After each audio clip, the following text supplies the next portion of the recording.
Welcome to Monday Morning Dharma on April 6th. On April 6th, thank you so much for being here.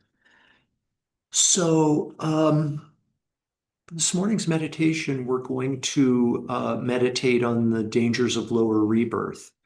And I am going to be reading directly from the new meditation handbook to guide us through this meditation. Um, I just sort of wanted you to be aware so that you weren't sort of like, I don't know, caught off guard. Wait a minute, he's reading. Am I supposed to be meditating or what's going on here? This is what's referred to in the new meditation handbook as contemplative meditation. So as I read from the text, please just try to stay in a state of awareness. Yeah. I'm almost like Eckhart Tolle sometimes refers to it as like listening with your whole body, kind of as opposed to like locking in with brain power and interpreting and analyzing. Okay. We'll get the hang of it over time with practice. But like I say, just sort of like almost like receive the words that are going to come from new meditation handbook, sort of listening with your whole body if you can. Okay? So, why don't we go ahead and settle into a comfortable meditation posture?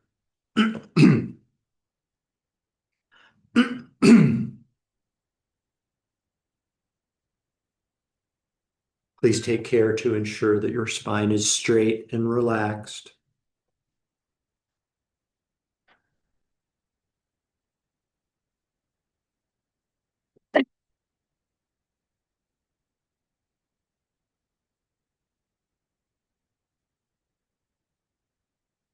Settle and rest.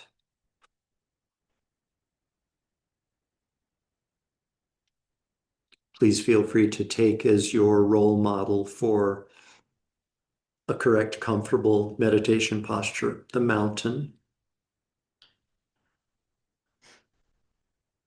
grounded and stable, balanced, aware,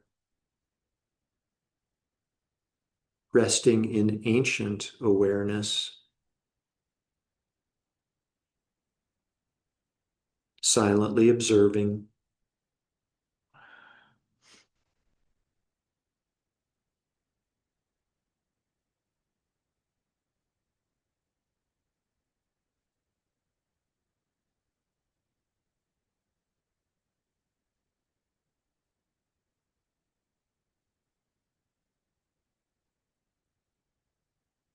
resting in stillness, resting in silence, resting in the now.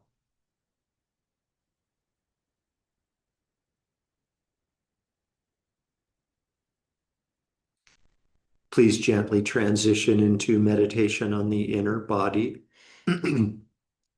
Please become the silent observer of sensations that may start in your hands and your feet. No analysis is necessary.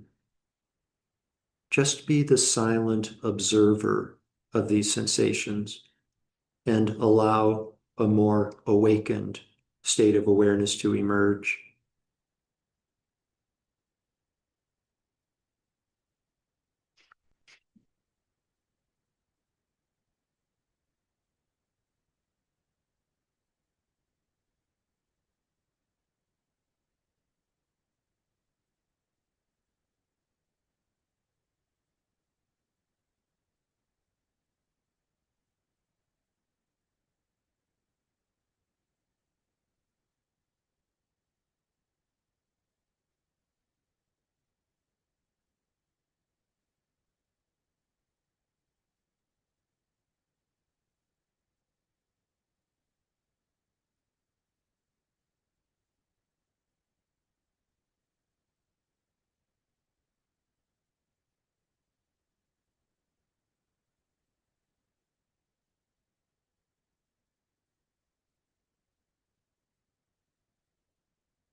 The natural tendency of these sensations is for them to travel up into your arms and your legs, perhaps into the region of your chest, perhaps into your face and your cheeks. Please continue to be the silent observer.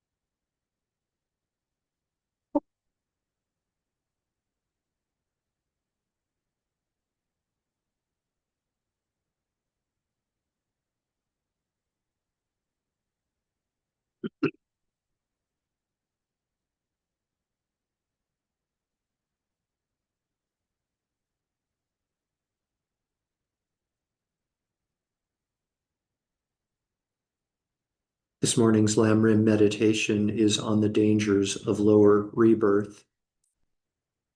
The purpose of this meditation is to encourage us to seek protection from the dangers of lower rebirth. And we can contemplate as follows. When the oil of an oil lamp is exhausted, the flame goes out because the flame is produced from the oil. But when our body dies, our consciousness is not extinguished because consciousness is not produced from the body. When we die, our mind has to leave this present body, which is just a temporary abode, and find another body, much like a bird leaving one nest to fly to another. Our mind has no freedom to remain and no choice about where to go. We are blown to the place of our next rebirth by the winds of our actions or karma. If the karma that ripens at our death time is negative, we will definitely take a lower rebirth.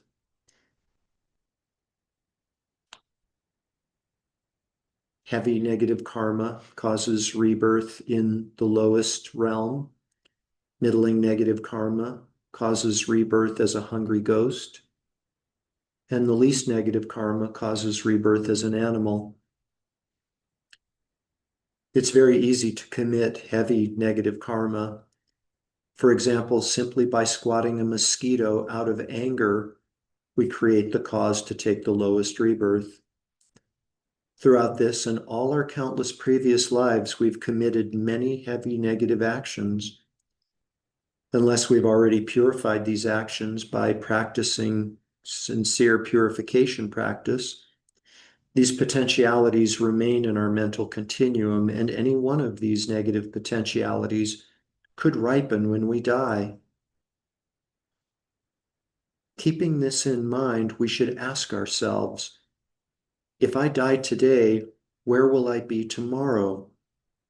It's quite possible that I could find myself in the animal realm or an even lower realm, such as the hungry ghost realm.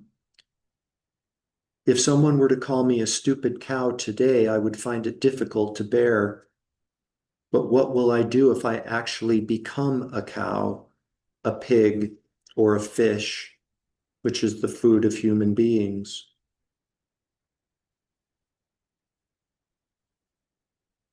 In contemplating these points and understanding how beings in the lower realms experience suffering, we generate a strong fear of taking rebirth in the lower realms. This feeling of fear is the object of our meditation. Please rest with this feeling single-pointedly for as long as you can. This feeling of fear of the potential to take a lower rebirth.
please conjoin your resting with the feeling of fear of the potential for a lower rebirth.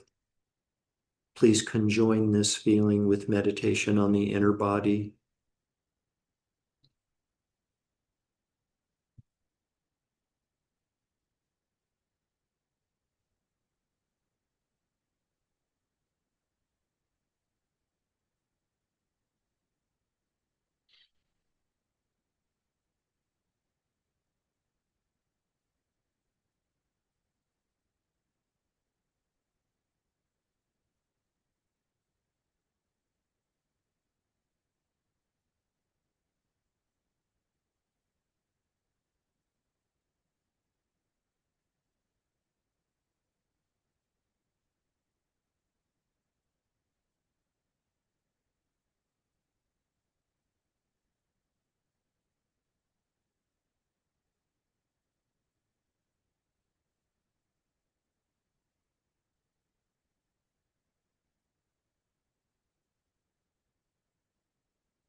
Now, please gently redirect your awareness. Become aware again of your physical body and allow your breathing to become less shallow.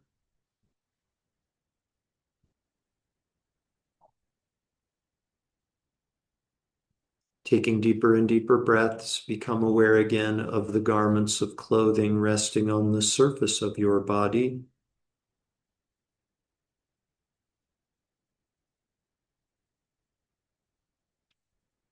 Become aware again of your surroundings inside the room that you're occupying.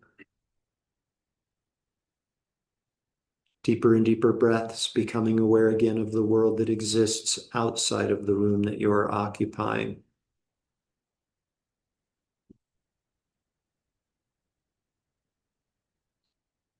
We dedicate all of the merit from this morning's meditation to world peace.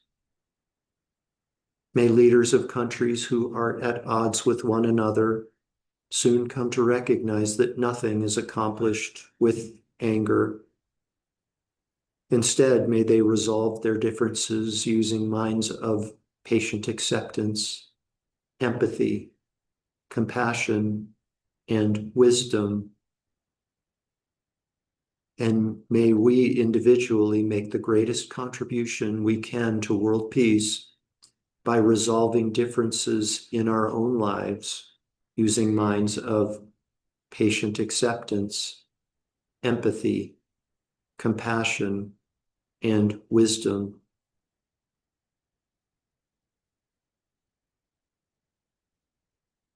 Completely fill up your belly and lungs with air, and when you're ready, you can open your eyes and bring your meditation to an end.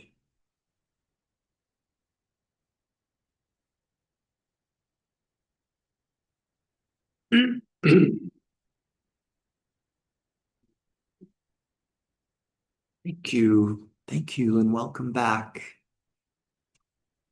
So I hope that you were able to ease into the contemplative meditation part, because that's sort of when we do practice on our own, that's sort of the process that we'll go through if you have or aspire to have your own personal meditation practice at home. Yeah, you're going to start with some relaxing meditation, kind of de-stressing, settling, mountain, whatever method you find most effective. Um, and then go into the contemplation, reading yourself from New Meditation Handbook, right? To sort of like get buy-in from the thinking mind, basically, on the benefit of the ultimate object of meditation. And then we transition into the object of meditation. In the case of this, the third lamb rim, the object of meditation is the feeling of fear over the prospect of taking a lower rebirth. So, um, yeah, as we go on, I will draw from New Meditation Handbook, and we can sort of like go through the process, kind of the formal, if you will, process of meditation on the lamb rims.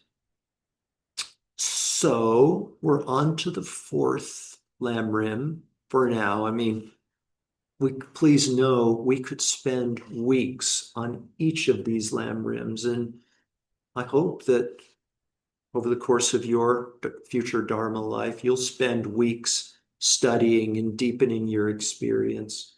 Um, the New Meditation Handbook is necessarily an abridged presentation of the Lamb Rims. An unabridged version is called Joyful Path of Good Fortune. Lots and lots of a deeper, kind of a deeper dive into all of these objects of meditation, these contemplations, these Lam Rim meditations. So, with the fourth Lam Rim meditation, which is called Refuge Practice, we reach a fork in the road. We reach a fork in the road that has a number of different alternative routes we can take or paths that we can take. Um, and basically, that the path that we take is going to guide us, inform basically the extent to which we apply ourselves to Dharma practice in general and apply ourselves to Buddhist doctrine in particular. So it's a fork in the road, really. Um, And I will tell you that I've realized recently, I'm going to just like personal share. My personal experience is kind of the only thing I have to share really that's of any consequence. Um, I'll tell you that in my years of teaching, I really feel like I have done a disservice to Buddhist doctrine and the Buddhist path, Buddhist practice.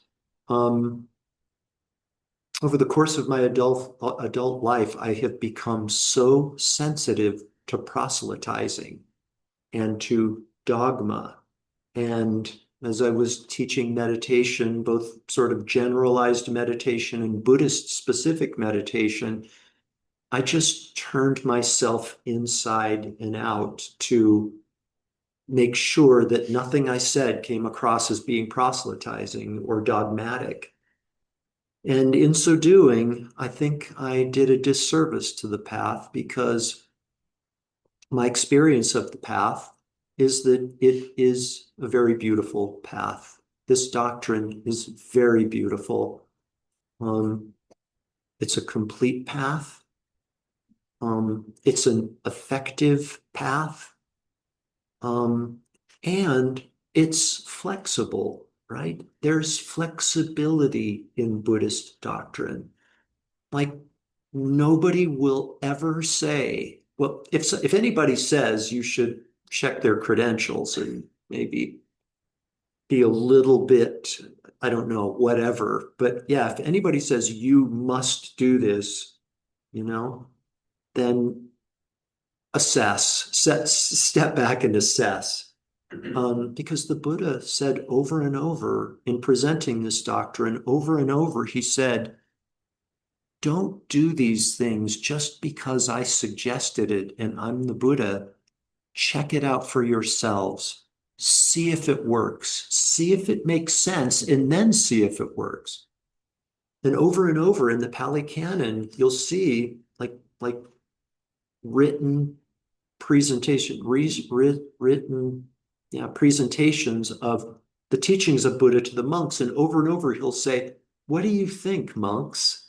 Is it this way or is it that way? And then later, when women entered the Sangha, the community, what do you think, monastics? What do you think? Is it this way or is it this way? And encouraged people to use critical assessment to arrive at their own conclusion, right, in their own practice. Um, it's really important. I think it's really important because ultimately we're the decision makers, right? We're the one who create our own practice and decide which fork in the road we're going to take. You know, I'll tell you, my experience was, when I found this particular path, or it found me, um, I was, well, even before that, I was, came out of college, entered the business path, concerned with status and moving up the ladder and making money and all this stuff. A few years in, I realized I don't want to like work this hard and dedicate my precious time and energy in the name of amassing wealth, right? My own wealth and the wealth for others. So I left that and got into a more altruistic line of work, environmental activism. That was better. That was better, but I still felt like something was missing because I kept looking for ways, sort of like watertight ways to protect our natural world. And I would contact each, here's a regulatory remedy. And I say this with all due respect, Allison Civic, executive director of Gila Resources Information Project. But I would come to, oh, here's a regulatory safeguard that's in place that will protect that will protect the natural world. Oh, here's a way that regulatory protection was sidestepped or ignored or done away with. Okay, so what's the next step? Let's look at the positions that make the lawmakers or the regulators or the lawmakers who create these regulations and uphold them, and we'll make them better regulations and better laws. And as long as people are making laws and enforcing regulations, there are going to be ways to sidestep it, bypass, ignore, change, change the laws, change the regulations. I thought, well, I don't think there's a way. So what else? What's plan C? I moved on from plan A to plan, and that was to find a spiritual path. You know, find a spiritual path. And I looked around, tried, stuck my toe in the water of different paths and landed on this path in January of 1999. You know,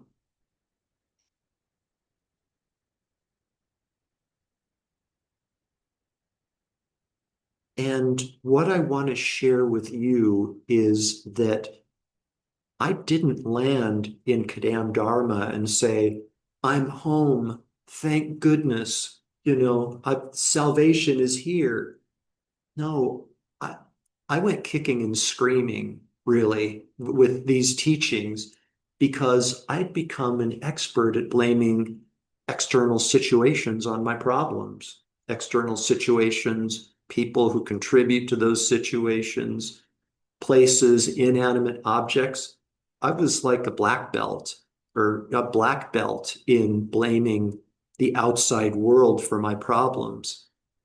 Yet here was this teacher, my very first teacher, metaphorically holding up a mirror in front of me saying, sorry to be the bearer of bad news or good news, whatever. This is the real problem. Now, my mind, right, my mind reflecting outward what I'm perceiving and what I'm dissatisfied with. So back to the forks in the path. I'm not going to have time to get into them to all four of these paths now. We're at a fork in the road, and the good news is that there are choices for which path we want to take.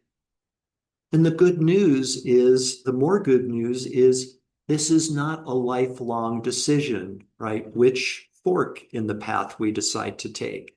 Like, there's not going to be any written document that I'm going to ask you to sign, or anybody's going to ask you to sign and say, I hereby commit to practicing this path in the fork, practicing anything for the rest of my life.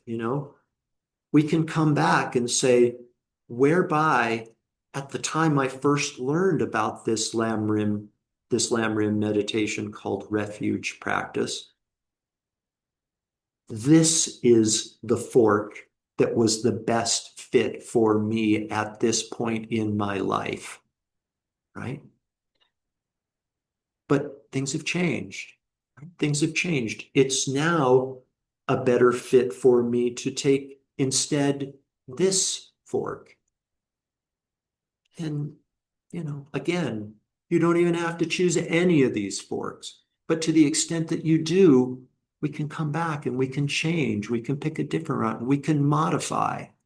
Yeah. We can take this part of the Dharma and say, this really works for me. I'm going to apply myself to this part of the Dharma or that or whatever and move back and forth. Things change, including our mind, including our inclinations, including our capacities, really. So just know that as we talk on Friday about what these different paths represent in terms of taking refuge in the three jewels of Buddha, Dharma, and Sangha, you're in control. You have choices. You can make choices or not. You can make choices, and those choices can be changed whenever you want, depending on whatever you want the basis to be. Um, and I feel like I'm doing it again, falling all over myself, not to sound like I'm proselytizing or being dogmatic, but I will tell you in my 28 years of practice, I'll tell you, this is a very beautiful path. And whereas I have found flaws initially, right? Me, the newbie on the path. Oh, here's a glitch. Here's a place where it doesn't work. As I left it and then came back to it, I was like, oh, I see how this syncs up. I get it. Not only I understand it now, I feel it now. And that's been my experience, the most important thing that's ever happened to me. without question, is meeting this path and having the karma to enter it. So I hope you experience some benefit from it too as we venture into refuge practice next Friday. Thank you, everyone. Thank you very much. Thank you, Jeff. Thank you, Jeff. You're so welcome. Thank you, Jeff. Bye-bye. Thanks, Jeff. Bye-bye.